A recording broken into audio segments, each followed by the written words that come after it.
Hello friends, అందరూ ఎలా ఉన్నారు? ఇప్పుడు మనం ఎక్కడున్నామో తెలుసా? కర్నూలుకి దగ్గరలో ఉన్న యాగంటి క్షేత్రంలో ఉన్నామండి. యాగంటి అనగానే అందరికీ గుర్తొచ్చేది ఆ బసవన్న. కలియుగం అంతమయ్యే సమయంలో ఈ బసవన్న లేచి రంకెలేస్తే ఆ శబ్దానికి ప్రపంచం మొత్తం అంతమవుతుందని వీరబ్రహ్మేంద్ర స్వామి తన కాలజ్ఞానంలో చెప్పారు కదా. ఇంకో స్పెషాలిటీ కూడా ఉందండి. ఈ బసవన్న 20 సంవత్సరాలకు ఒకసారి ఒక అంగుళం చొప్పున పెరుగుతారంట. అలా 400 సంవత్సరాల నుంచి పెరుగుతూ ఉన్నారంట. మొదట్లో చిన్న రాయిగా ఉన్న ఈ బసవన్నను తొలగించడానికి ఊరి జనమంతా ప్రయత్నిస్తే మరుసటి రోజే పెరగడం జరిగిందంట. అప్పటి నుంచి ఈ బసవన్న ఇలాగే పెరుగుతూ ఉన్నారంట, 20 సంవత్సరాలకి ఒక అంగుళం చొప్పున. నేనైతే ఈ క్షేత్రాన్ని మొదటిసారి దర్శించుకున్నాను.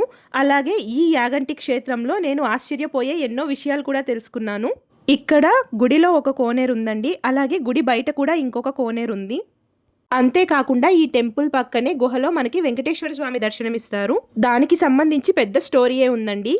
అవన్నీ కూడా షార్ట్ వీడియోలో షేర్ చేసుకోలేను కదా, సో అందుకే ఫుల్ వీడియోలో మొత్తం డీటెయిల్గా షేర్ చేసుకుంటాను. ఆల్రెడీ మీలో ఎవరైనా యాగంటి క్షేత్రానికి వెళ్ళుంటే మీకు ఎలా అనిపించిందో నాతో కామెంట్ సెక్షన్లో షేర్ చేసుకోండి. అలాగే మన ఛానల్ని కనుక ఫస్ట్ టైం చూస్తున్నట్లయితే సబ్స్క్రైబ్ చేసుకోండి ఫ్రెండ్స్. నెక్స్ట్ వీడియోతో కలుసుకుందాం. Until then bye.